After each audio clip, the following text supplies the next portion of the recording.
AV in your ears. That's Ambush Being, giving you this audio visual down the most interesting street in the world. With my boy Steve, Fascination Street. You already know. Let's get it. When you whip in the Fascination Street, what do you... Hey, Streetwalkers. This is a throwback episode with Damon Wimbley, A.K.A. Kool Rock-Ski from the legendary hip-hop rap group, the Fat Boys. Kool Rock first appeared on the show January 23rd, 2023, and it was such a compelling and fun episode, I decided that it needed to be revisited. So enjoy this throwback episode, tell a friend, and thanks for listening.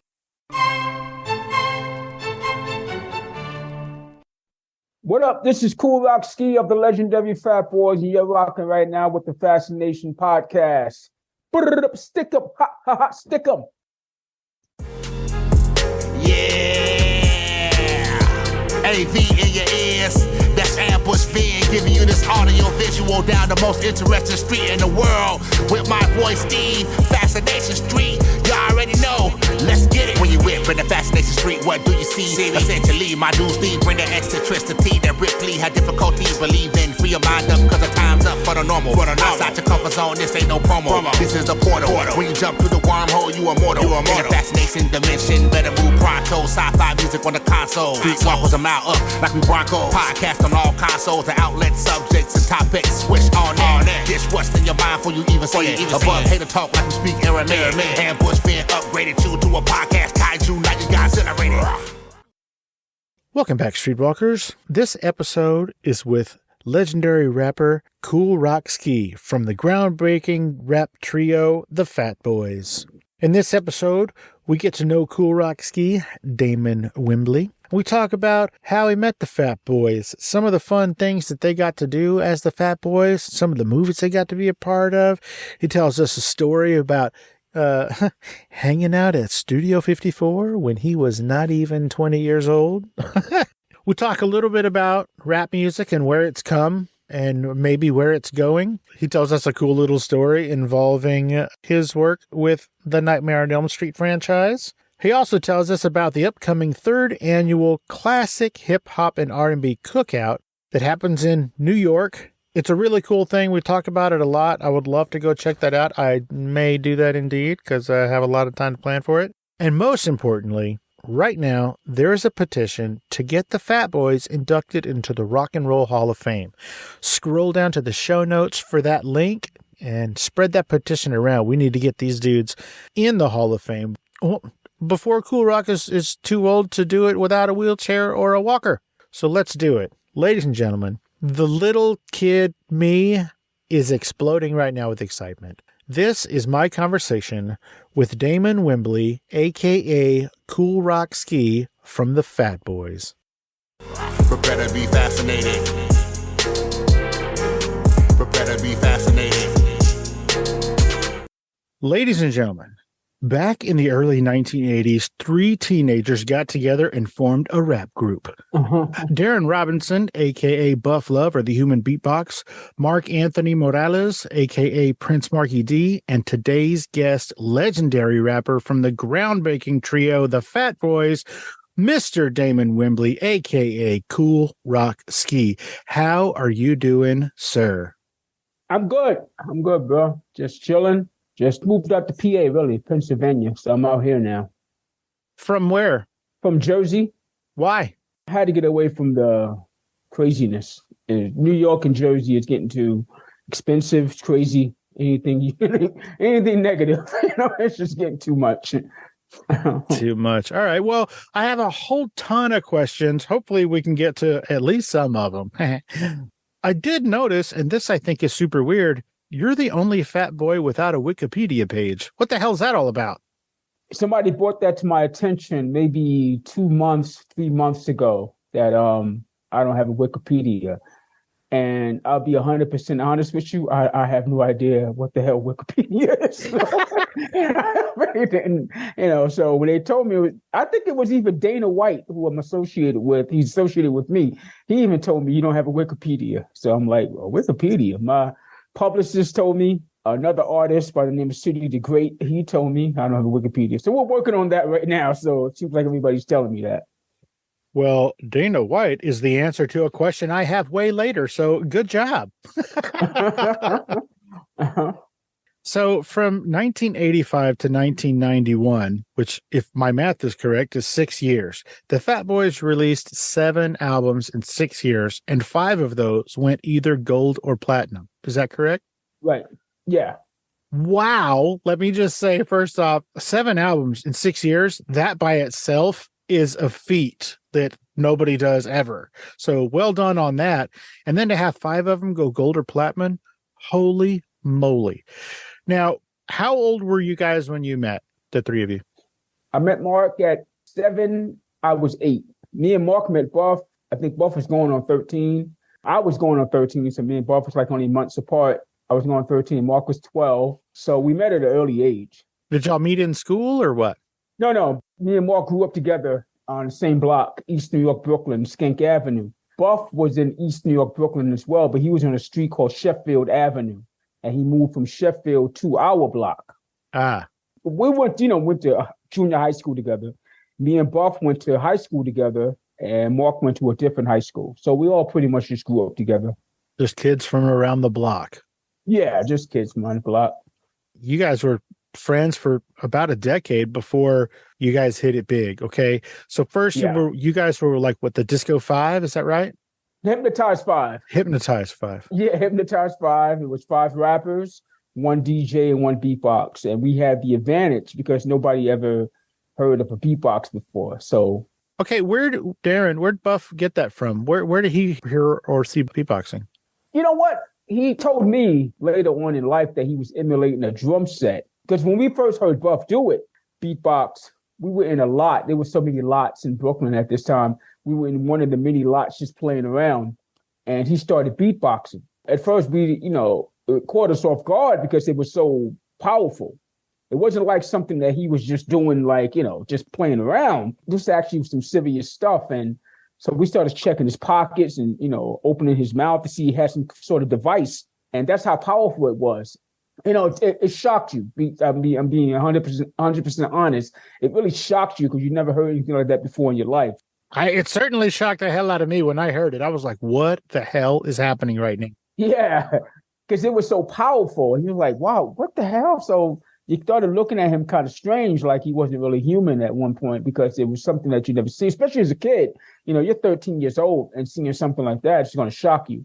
So he said he picked it up from emulating drum sounds after we had like a talk one day or something. I finally broke down and asked him, where did you learn to do that? And he said he was emulating drum sounds and he would just sit in his room and emulate drum sounds all the time. And he just perfected it. He just, practiced like every day.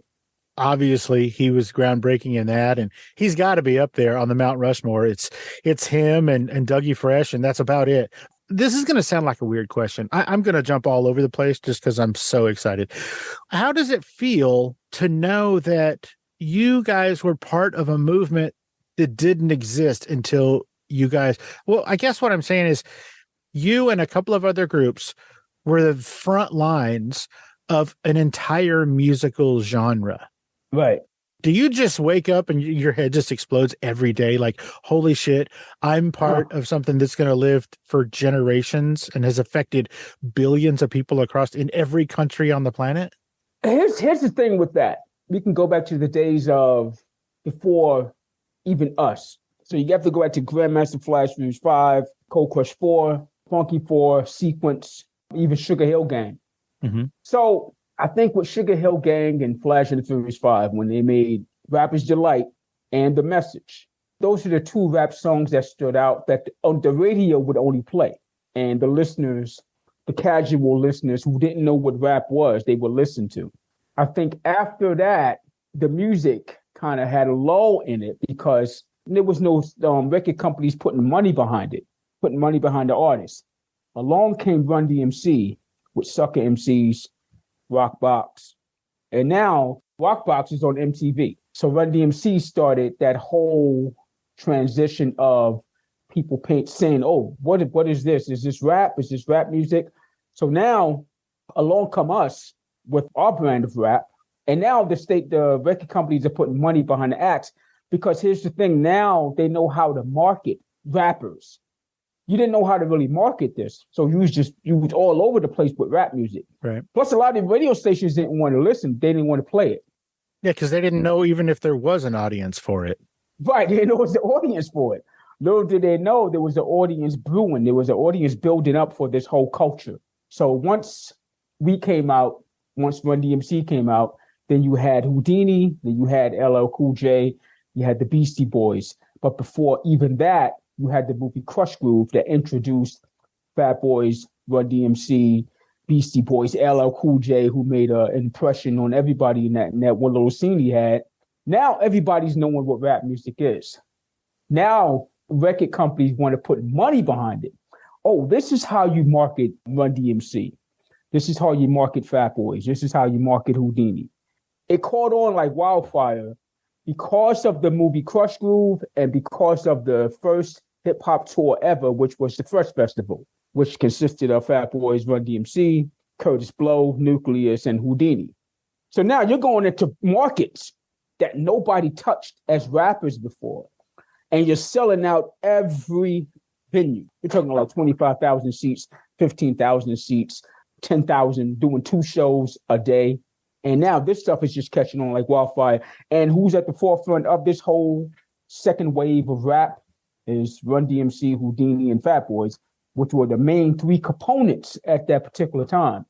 Everybody was looking at what those 3 groups were going to do next. In comes LL, in comes Beastie Boys, and now you have a whole fluctuation of rappers coming behind them. So you have to give all the credit to the guys who really opened the door for even us and, cats like Run DMC, Houdini to even be here, which was the guys who I mentioned, Cold Crush, Treacherous 3.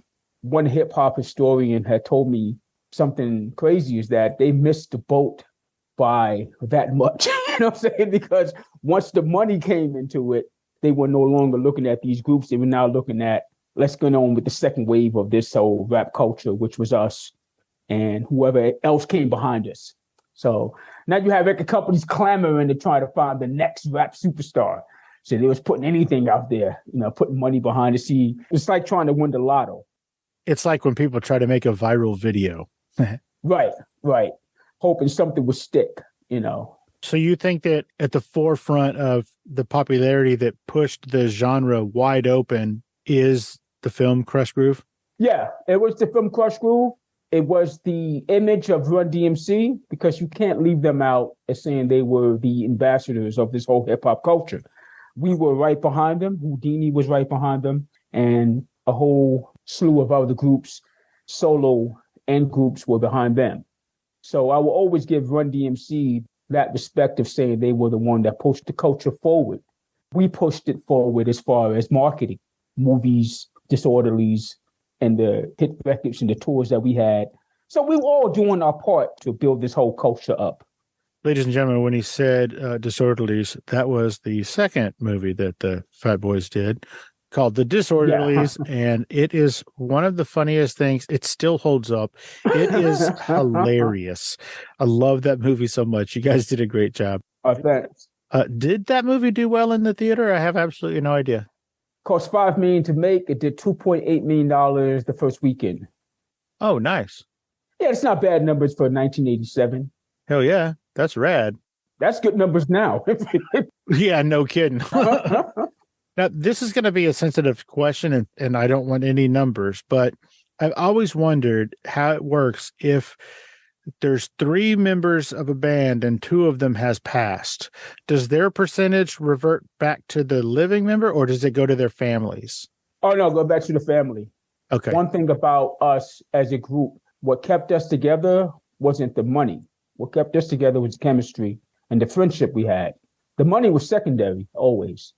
So when we did the Brrr Stickum song, which is on the first single, it's on the B-side of the first single, Fat Boys, we noticed that only me and Mark had the writer's credit.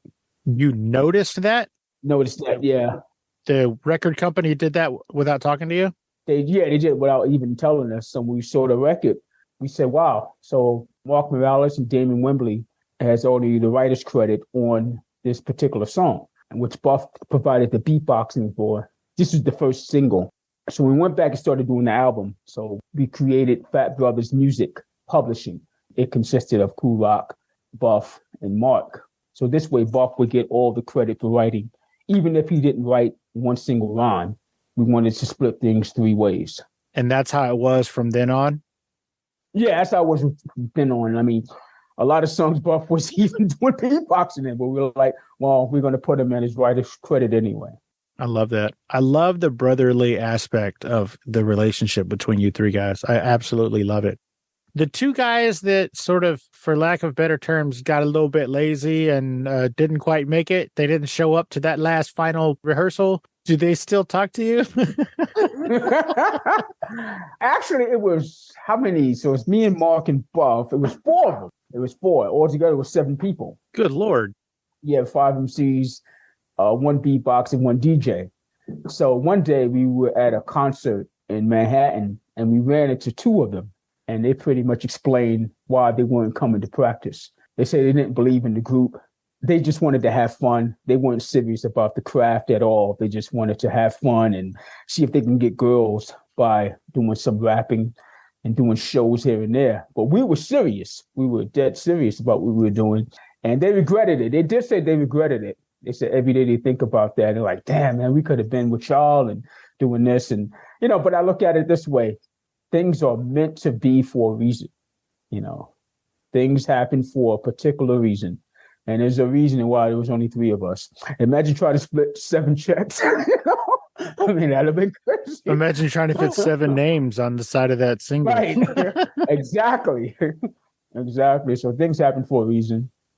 Tell me about the Fat Boys 3-picture deal with Warner Brothers and how that led to probably the biggest commercially successful Fat Boys song. Okay, the 3-picture movie deal was because of our popularity and our still in the scenes in the movie Crush Group. Warner Brothers took a liking to us. Warner Brothers took a liking to us because the director, Michael Schultz, who directed movies like Which Way Is Up and Car Wash and Coolie High, he took a liking to us. Here's the thing with Crush Group. We were only supposed to have limited scenes, maybe be in a movie for no more than 5 to 7 minutes. What happened was the director, Michael Schultz, took a liking to us and started adding us into the movie more and more. So he started writing stuff in the movie while the movie was being filmed. He was like, okay, we're doing this scene tomorrow. And I just written you guys into this scene.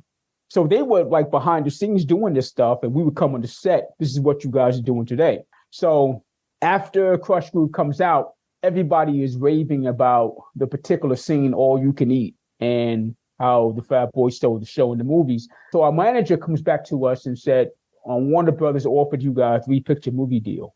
We're still very young at this time, so we really don't know too much about movie deals and all that kind of stuff. So we started work on the first movie of this 3-picture movie deal was Disorderlies. We started working on that. We were anticipating the next movie while we were doing Disorderlies. So me and Mark was writing this whole script, this whole story rather, about a movie called Fat Tuesday. Fat Tuesday is a movie about the Fat Boys or these rebubbling guys who couldn't make it in the police academy.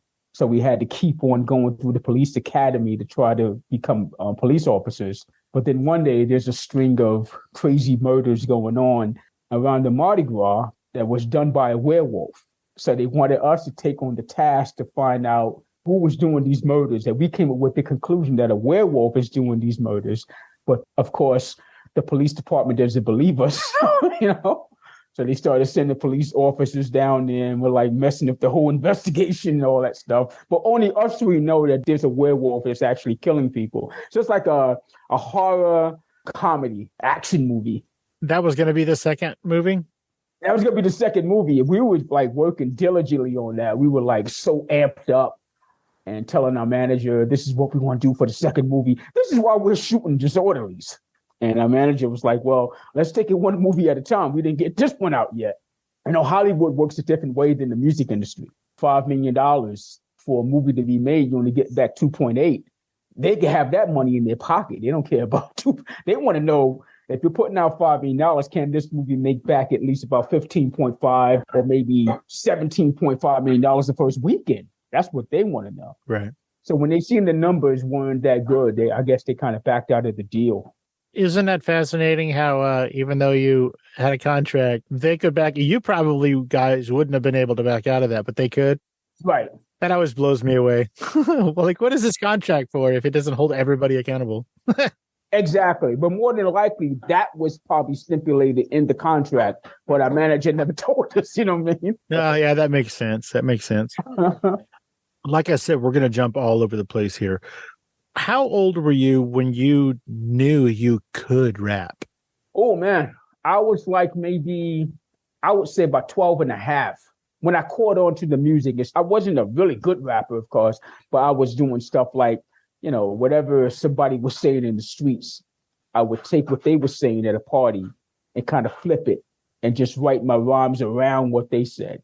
My mother and father had no idea what the hell I was doing or what I was talking about. They knew nothing about this music at all. They came from the rock and roll generation, which was Chuck Berry and Elvis Presley and all these people. They knew nothing about rap music. Well, it was so new, they couldn't. Yeah, my sisters and brothers knew nothing about it. Every generation says, what the hell are these kids listening to? But in their case, right. What the kids were listening to didn't even exist. So that ain't their fault. Right.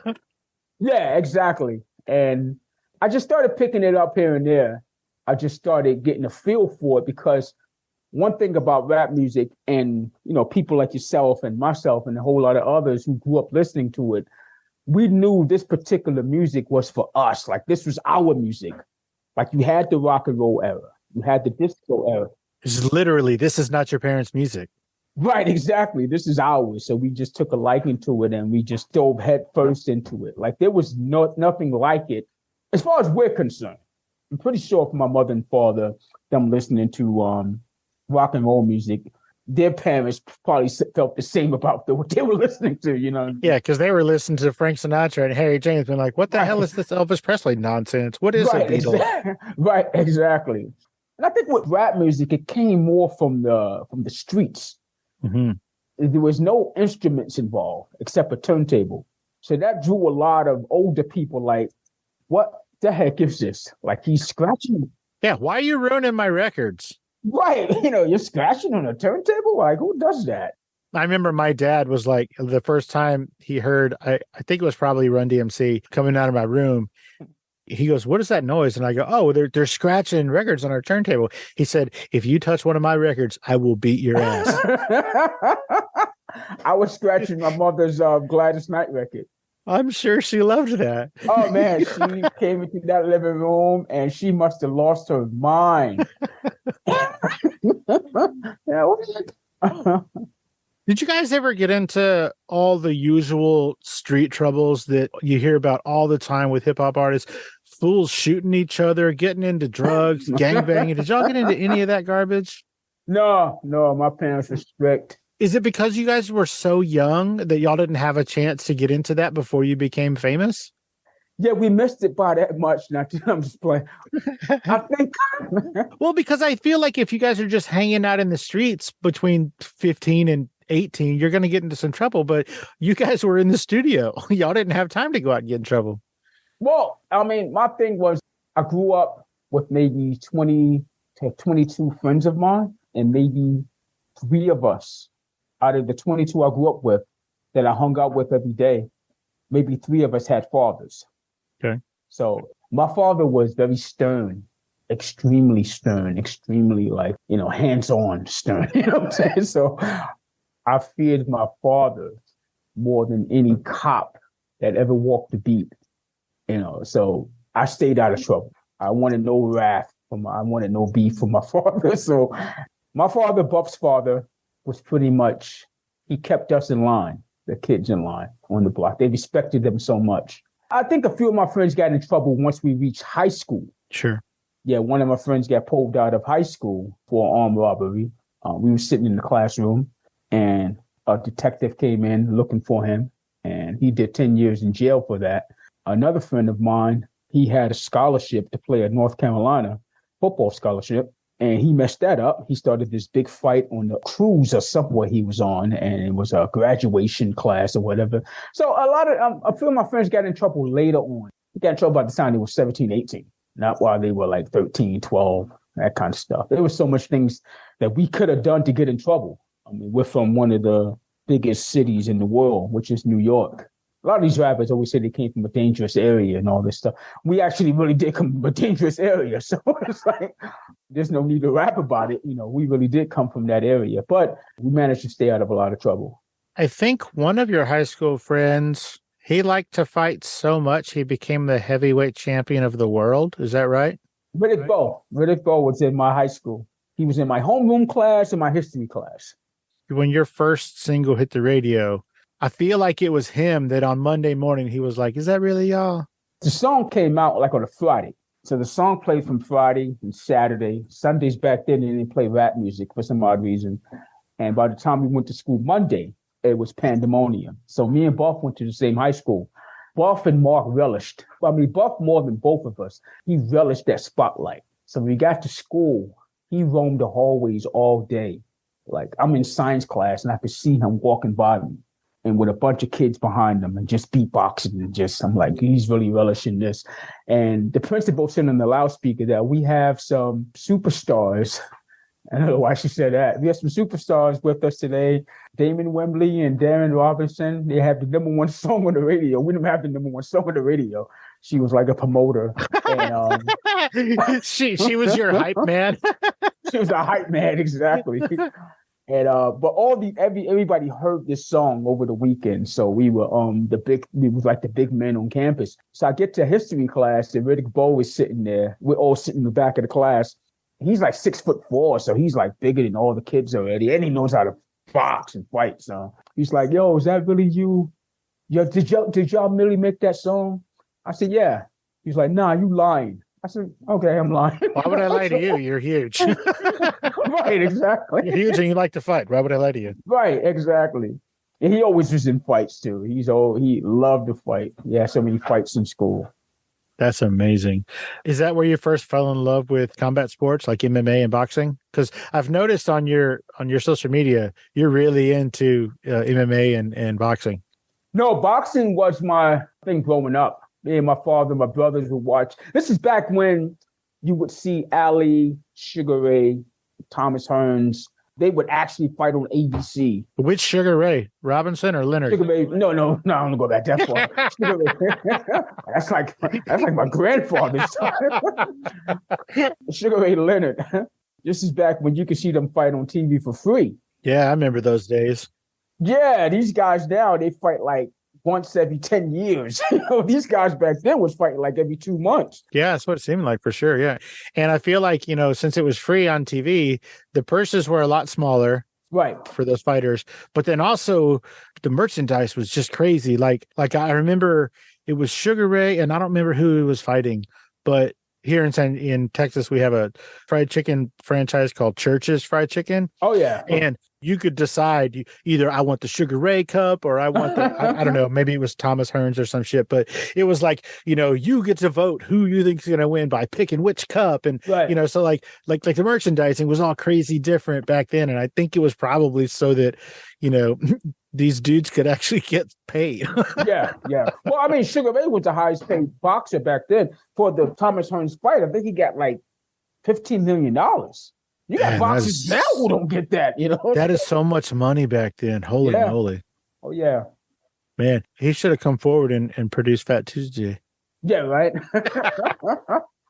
So I'm sorry. So you and your brothers and your dad, y'all would watch boxing on TV, and that was just a thing that y'all did, like just to bond, like it was just y'all's thing? Yeah, that was the thing back then. And we had boxing matches. There was a guy named Albert. He owned this auto body shop. Every Friday and Saturday, he would take the boxing gloves out, and you would have guys coming home from work, just fighting in the boxing ring.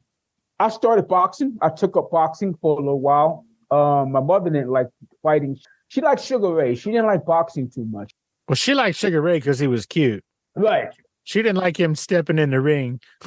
Right. She didn't like the fact that two men had to beat each other up for money. So that was her thing. But I started boxing at the PAL, Police Athletic League. And I came home one day with all this blood on my shirt like a badge of honor because I got my nose busted. She drew the line right there, said I'm not boxing anymore. So my boxing career ended. I retired at 13 and a half at the end of that. Again, we're going to bounce all over the place. In 1998, Everlast put out his second solo record. It was his first one after leaving the band House of Pain. Right. That record starts off with sort of a remake of The Fat Boys Are Back. Yeah. Where he says, or they say, the white boy is back. Right. Again, no numbers. Did he have to pay you guys for that? You know what? I don't know his real name. Oh, I can't remember his real name. Shit. I knew it, but I forgot it. Yeah, that's what comes on the statement. The actual person's name, not their rap name. Oh, okay. So you wouldn't even know if you got paid on that. Yeah, I wouldn't even know. Because you don't know his name. Oh, that makes sense. That's cool. Yeah. Were you flattered when you heard that? Were you like, get out of here? What the hell? I thought it was funny. I thought it was really funny. I like Everlast. I always thought he was a really good rapper. When he started doing his whole singing thing, I was like, wow, he made that transition. And he really blew up off that as well. I still play jump around when I go to the gym and work out, play jump around. Well, so I guess you're paying him, sort of. Yeah, exactly, right? Right. Hey, Streetwalkers, here's a word from our sponsors. Let's get back into it. Oh, before I forget, my buddy Dags over at the Amazing Pop Culture Podcast said to tell you, quote, whoa, tell him I'm a big fan. Ask about the Nightmare on Elm Street song and how it was drama with the Fresh Prince version. No drama at all. You know, me and Mark actually thought we were going to be in the movie. When they came to us and asked us to make a song for the movie, our first thought was, where we was going to be in the movie. Your first thought was, holy shit, we get to meet Freddie? Oh, man, yeah, we actually met him on the video set. Oh, cool. But we thought we was going to be in the movie, man. We were so amped up. And our manager had to tell us the bad news, like, no, you're just doing a song for the movie. You're not going to be in the movie. Like, doing a song. So somebody wrote those rhymes. A rapper by the name of Donald D wrote those particular rhymes for us. And he just brought that to my attention like a month ago, when he was on Facebook, and he said he wrote the rhymes for, what is it called? Ready for Freddie. Yeah, Ready for Freddie. I'm like, really? Because all this time I'm thinking one of the producers wrote the rhyme. We went in the studio, the rhymes were already written, and we just had to read them off a piece of paper. Come to find out he wrote those rhymes. Well, shout out, Dags. Thank you for that. I had no idea. That's great. Thanks, Dags. Hip hop turns 50 years old. Yeah. What do you think about the speed that hip hop has moved, or hip hop and rap, over the past 50 years, from Grandmaster Flash to, I don't know, Lil Yachty? What do you think about how fast it's so totally different now than it was back in the day when you guys were doing it? I can't even listen to what's happening now. I can't. I just have to keep going back to my old school shit. I don't know who's rapping now. That's the thing. I have no idea what these guys are. I was telling somebody the other day, I was listening to, what's the guy from Florida who stays always in trouble? You have to narrow that down. Yeah. Yeah, that's all of them. Kodak Black. Okay. I've listened to Kodak Black one day for some odd reason, and I'm listening to one of his songs. And for the life of me, I couldn't understand what the hell he was saying. And I'm saying, kids are actually listening to this. This is their rendition. This is their form of hip hop now. This is no longer mine or yours. Like, we don't understand what these guys are saying. Mm-hmm. Now we get to go, what the hell are these kids listening to? Yeah. And it's supposedly the same music. it's supposed to be rap music. Right. But yet you don't know what the hell they're saying. And I've heard every rap song known to man, and I don't know what the hell these guys are saying. And that scares me. It kind of scares me. Right. Do you remember there was a group in the late 80s, early 90s? They were called Young and Restless. And it was two dudes, and they did a song. I think their biggest hit was B-Girls. Right. Well, I had them on like probably 2-3 months ago, and they were saying the same thing. They were like, yeah, we just listen to old shit. We don't know what the hell's going on with all this new stuff. We can't understand it. We don't know what the hell they're talking about. Some of it's just words that rhyme that don't make any sense. Like, we don't know what's happening. Yeah. Like an artist like Future. I don't know what the hell Future says to this day. But, young people listen to him, so they know what he's saying. And a lot of these guys, they're not our ages or Run DMC ages or LL Cool J ages when we came out. A lot of these guys are well into their 30s. And that's another thing that troubled me. I'm like, Some of these guys are like 37, 36. Yeah, when they finally hit it, you're like, what? Right. We were only like 20, 21 at our peak. When we first came out, we're like 16, 17 years old. So that's kind of weird to hear some of these guys are like well into their 30s. You got little teeny poppers loving them. So, It is super, super crazy. Real quick, why don't you tell me about the time that you guys hung out at Studio 54? Studio 54. Oh, man. This is at a time where Studio 54 was calming down on their appearances and their celebrityism, if that's a word. Yeah, because I heard that like in those days, even though he was famous and rich, Donald Trump couldn't get in. Yeah. My sister told me about Studio 54 because she's older than me. She used to go to Studio 54, and there would actually be people standing on a ladder and pointing at people who can get in by appearance. If you look the part, you can get in. So by the time we got to Studio 54, we're quote unquote celebrities. And so we go in Studio 54 and, we're still young, pretty young, like 18 years old. I remember meeting Rick James, and just the way that Dave Chappelle explained him. That's how Rick James was. Was it? He was spot on, huh? Oh, very loud. Like you can hear him from downstairs. And the music is blaring. Music is loud, but you can still hear this guy upstairs laughing his head off. And somebody says, "Hey, Rick, this is such and such from the Fat Boys." He turns over, he goes, "Yeah, I know who that MF is," and gets back to what he was saying. I felt like this.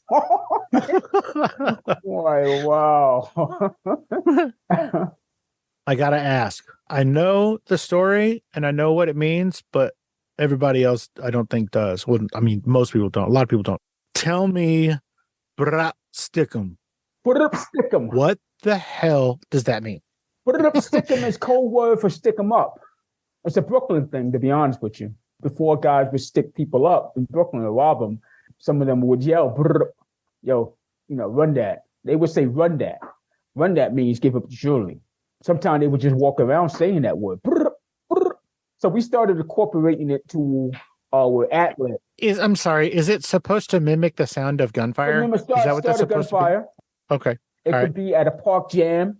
Before they shoot up the park jam, they would sometimes there'd be code word for, "Let's shoot this place up." So it was like, "Brrr, brrr," and next thing you know, you hear gunfire. So that was code word.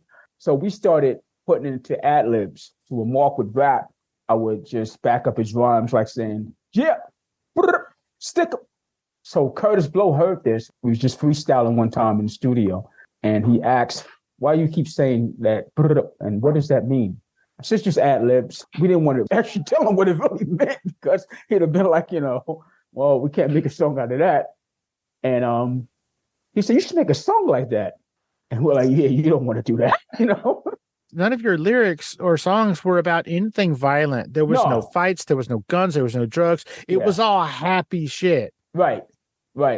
So is that why y'all didn't want to do it? Because y'all are like, that's kind of not our style?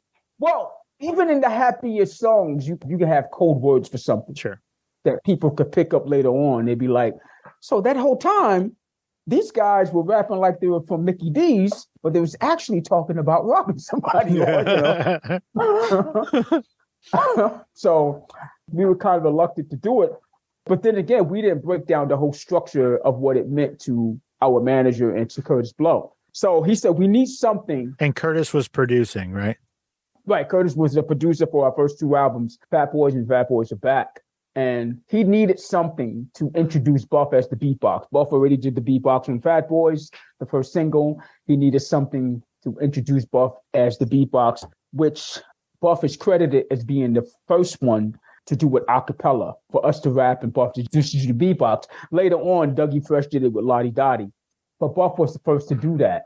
So when we started saying, "Brrr up, stick 'em, ha, ha, ha, stick 'em, brrr up, stick 'em, ha, ha, ha, stick 'em," but that just stuck. He said, "Yeah, use that. So we just used that, and a lot of people from Brooklyn knew what it meant. They knew what it meant. You got away with it. Got away with it because we didn't tell Kurt and our management what it meant till later on down the road, what it really meant. Tell me, what is 360 Rock Live? 360 Rock Live was, yeah. We might get back to it someday before I leave this earth. There was a podcast me and my friend DJ 360 made up. My thing with a podcast is that, well, this is just my opinion. If I don't see the numbers moving quickly, then what's it for, right? Yeah. Do you think that that's because you guys had such massive success so early? Do you think that's part of it? You're just like, oh, well, this obviously isn't going to catch like all my other shit did. You know what? It could be that. It could be the fact that it could get stagnant. It can get repetitious. It could get It gets old. It gets old, but the thing is that I look at your podcast, I look at the Let's Get Activated podcast with Samantha Lavelle, and I look at different podcasts. Even I look at like Drink Champs. Are they even a podcast anymore? Or just a Well, they must be a podcast if they just got Kanye canceled off the planet, right? Right, exactly. And I look at them and I look at what you're doing. I look at what Let's Get Activated is doing. Samantha. Right. And I look at different podcasts and I say, okay, that's cool. You're doing something for the culture. She's doing something for the culture, so on and so forth. And I look at a podcast like what Drink Champs is doing and other podcasts, and I think they're just full of drama. I think all they want is the beef part. They're just trying to get clicks. Yeah, and it's like, this is not what the culture is all about. So when you bring an artist on, and the first thing you want to say is, what's the rapper you had beef with? Let's bring that back up. So you want to resurface old things that happened, and I can't really get with that. What we used to say back when I was younger is we would say, why you got to bring up old shit? Right, exactly. Why you got to bring up old stuff? And it's just not, for me, it's just pure gossip. It gets like gossip. You want to hear the artist. You want to hear the artist speak. If the artist want to bring up the fact that he had beef with another artist, so be it. Yeah, let him do it. Let him do it. Right. Exactly. Don't push the artist into something they don't want to say, because they may say the wrong thing and rehash something. Then the artist will come on next month. Well, F him and I'll kick his, Right. So it's just like you said, it's just beef drama for no reason. Yeah. Why you gotta bring up old shit? I don't like it. I think it's dumb, and obviously that's not what I'm about. So right. So thank you for noticing that. So I'm sorry, back to 360 Rock Live. So that was a podcast between you and your boy 360, and then what was it about? What happened? You stopped because it was getting old or whatever? It's nothing against him. It's nothing against the podcast. Of course not. For me, it was just a thing where my mind goes like 10,000 places. And if something's not holding the interest, my mind's like a cat. Squirrel. Yeah, right. Exactly. So if my mind is not stuck on something, I'm going to go to the next thing. That's cool. But it's still available, right? People can still check it out, 360 Rock Live. You know what? I don't know. Cool might not know, but the internet knows. So if you want to, why don't you go put it into your little internet search machine and see if you can find that podcast, 360 Rock Live. How about that, people? We're going to get back to it one day. Okay. I'm pretty sure we are. God willing, we'll get back to it. More than likely, we'll probably make it bigger and better the next time. Sure. Tell me about the annual event, and I don't know if it's still going to happen since you left the state. You got a classic hip hop and R&B cookout? The classic hip hop and R&B cookout, man. Yeah, the third one is coming up in 2023. It's not going to stop. I could live in Alaska, and I'm still going to come back to New York and make it happen. I'm only 2.5 hours away from New York. Oh, okay, good. Yeah, we're still at it. And we're going to be right in the midst of the whole 50th anniversary of hip hop that's going on in 2023. So we're super, super excited that we're going to be part of the 50th anniversary of hip hop, and the classic hip hop and R&B cookout is going to be going on July 24th or 23rd. It's always going to be the last weekend of July. What is the purpose of it? The purpose is just to bring back unity, good times, and good food and good music to our old neighborhood. To bring back the community aspect of all of it? Yeah. That's what it's all about, man. Just see children have fun, grown-ups get out there and have fun. We supply everything. It's free food, free music, it's free air. We don't charge for air. You're not charging for air at this show? No, not at this particular show. You don't have to come.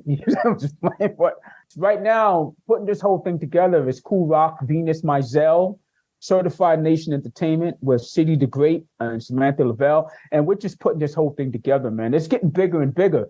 I'm excited because I'm excited that it's going to be a big old jamboree in 2023. Oh, I love that. Hey, that rhymes. I don't know if you I don't know if you know this, but sometimes you say things and they rhyme. Yeah, I'm a rapper. Okay, now this is kind of I think this is a pretty current question. Currently, there's a petition to get the Fat Boys into the Rock and Roll Hall of Fame. What? Yeah, and this was brought on by, once again, City the Great, artist City the Great and Samantha Lavelle. They put together this petition for myself and, of course, Prince Marky D and Buff, the Fat Boys, just to get us in the Rock and Roll Hall of Fame, and it's gaining momentum. How can we help? You can go to the certifiednationentertainment.com. Ladies and gentlemen, Streetwalkers, if you will, that link will be in the show notes. So make sure you scroll down and hit that link and go help this cause. Go ahead. Yes, certifiednationentertainment.com. And the Fat Boys deserve to be in the Rock and Roll Hall of Fame. If there's one thing I want to do to let the legacy of Buff and Marky D live on is to get them into the Rock and Roll Hall of Fame. And that's going to be my mission. And with the help of the two individuals who put this whole thing together, and, you know, Dana White is on board as well with it. And we're going to fight tooth and nail to get. I understand there's a lot of artists, even from the 30s, who haven't even gotten into the Rock and Roll Hall of Fame yet. So it takes a while to get in there. But I do want to get in there before I have to. I don't want to come on stage with a walker and be like 91 and have a Depends on. Sure. Well, hopefully the audience wouldn't know you were wearing a Depends. I might see it through the pants. And, hey. You're all, by then, I'm going to be so addled, I'm not even going to remember to put my pants on. And then it gets quiet in there. Somebody go, "You put them, stack them." I broke right there. But yeah, that's it. So they put that whole petition together. God bless them. It's gaining momentum, man. And we're going to have, if we get in there, man, we're just going to, it's going to be the icing on the cake. It's definitely be the icing on the cake if we get in there. Well, I'm definitely going to do everything I can to help make that happen and to get as many signatures as I can. Do I need to reach out to Daryl Mack or do I need to reach out to LL? What do I got to do? How do I get them to talk about this some more? Yeah, I guess so. I mean, all right, cool. I'll call them. As soon as I'm done with you, I'm going to get on the phone with them. You recently featured in the song Hush by Kokane. Yes, sir.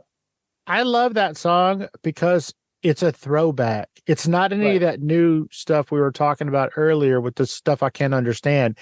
It's playful and this is going to sound dumb, but it's a bouncy beat. You know what I'm saying? Like it's not all crazy and I can't figure it out. Like I really enjoyed that song. If you can, tell me how you became part of that song, Hush by Kokane, featuring Kool Rock-Ski. I went through my DMs one day and I seen the name Kokane on there. And it said, "Hey, my name is Kokane. I don't know if you know me, but I have a song that I would like you to be on called Hush." So I'm like, yeah, of course I know who Kokane is. Like, why would I know who you are? I got back in touch with him, we exchanged numbers, and he gave me the beat and I listened to it. I was like, oh, this is dope. I went to the studio like the next day, laid down the vocals. So he wrote it? He didn't write my part. He wrote all his parts. Okay. Yeah, I was so amped up to do the song, pretty much voted on the spot in the studio. It sounded like it came from you and not him. Like your parts didn't sound like him. And I took it back to the days of just straight rapping. Yes, you did. That song is a throwback and I love it. Yeah, I love the song. I love the hook. I love the energy to it. You know, Kokane's a dope artist, man. You know, he's very creative with his words. Anytime I talk to Kokane, he has this new slang he's doing. I'm like, dude, I don't know what you mean, but it sounds good. You know? Yeah, now you feel like Kurtis Blow being like, what is Brrr stickle? Because now you're like, what the hell is this guy talking about? Can I play that song on this episode? Definitely, of course. We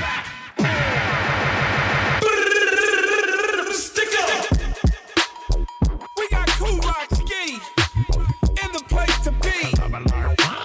And Kokane, put a stain on your brain. We gonna take it back to the future with this shit.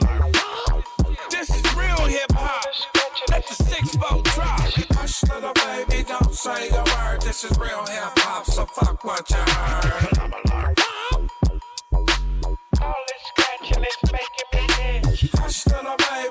say a word. This is real hip hop, so fuck what you heard.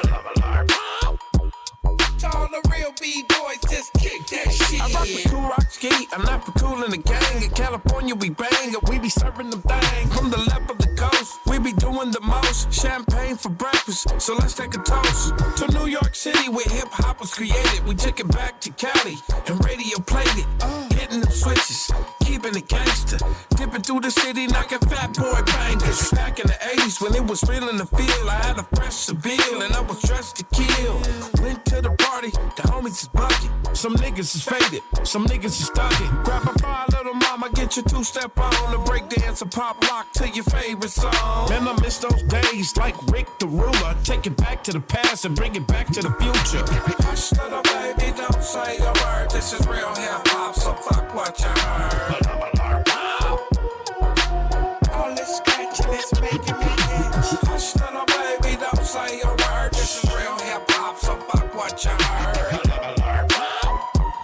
To all the real B-boys, just kick that shit. That's true. To see how hip-hop changed, the game became strange and just ain't the same. We used to have fun at the hip-hop jams. Grab the microphone and watch the boy go ham. I got my old school feelers, fresh in my Adidas. I'm a real B-boy rocking that big drum beat. A microphone massacre, I'm ready for battle. Part the Red Sea and move the crowd like cattle. Get your elbows off the table, this ain't a fable.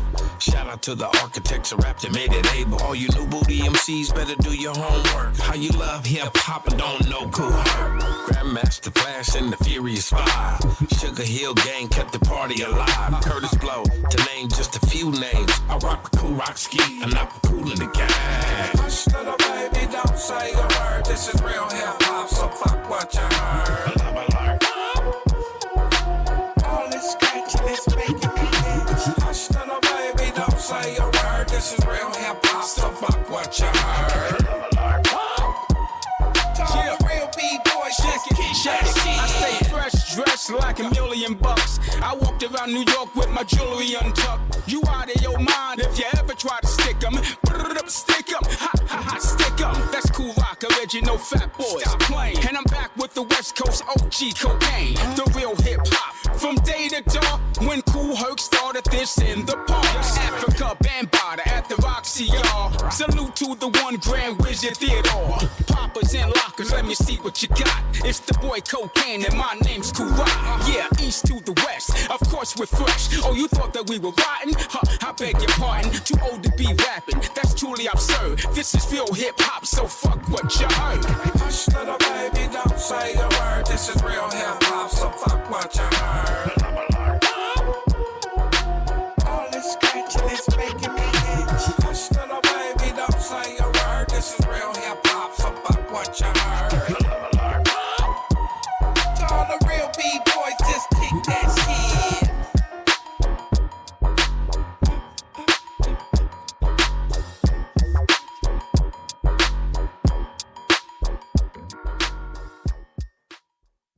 Like I said, it's a definite throwback to the old school hip hop and rap that we all grew up with and we all loved. Yeah, I love that song. I love it. Not because I'm on it. I just love, and me and City the Great, we did a song called Realign, man. You got to check out this song as well. This song will get you back into that straight up East Coast New York nostalgia of real hip hop. Yeah, it's dope. It's a dope song. I'll let you hear that song as well. I love that even if it's just with your baby toe, I love that you're getting back into it and you're, I love that you're letting us have some more. I think it's awesome and I appreciate that. Damon Wimbley, Kool Rock-Ski. Can you tell everybody where they can find you on social media? You can find me at legendary Fat Boy Kool Rock-Ski on social media. And you can find me at Kool Rock-Ski, both on IG. For business inquiries, find me at Kool Rock-Ski. But just to talk boxing and want to hang out and, we just kick it and, we have a slap fest, slap each other in the face, you can reach me at legendary Fat Boy Kool Rock-Ski. So are you only on Instagram? I'm on Facebook. I'm on the old people site as well, Facebook. Damon Kool Rock Wimbley. Oh, okay. Rock on. Well, lastly, Kool Rock, is there anything we didn't talk about or I didn't ask you about that you specifically wanted to talk about today? I mean, I know that we could have talked for 4 hours. Right. I have so many questions, but was there anything specifically that we didn't cover today? Oh, we covered everything. Yeah, just be on the lookout for more stuff for me and more projects. And of course, the 3rd annual Classic Hip Hop and R&B Cookout going on in East New York, Brooklyn this summer, 2023. I can't wait, man. Yeah, I can't wait. That sounds so dope. I'm excited. Oh my gosh, I might even have to fly out there for that. That sounds so cool. Oh, you got to come out, man. You'll have a lot of fun. Ladies and gentlemen, the legendary rapper from the groundbreaking group, the Fat Boys, Damon Wimbley, A.K.A. Mr. Kool Rock-Ski. Dude, you live up to your name, man. I mean, I know you know that, but holy shit, you are amazing. I appreciate you. Oh, thanks for having me, man. Oh, dude, 100% my pleasure. You made a little kid's dream come true. You have a great rest of your day, man. All right, you too, bro. All right, bye. Thanks a lot. All right.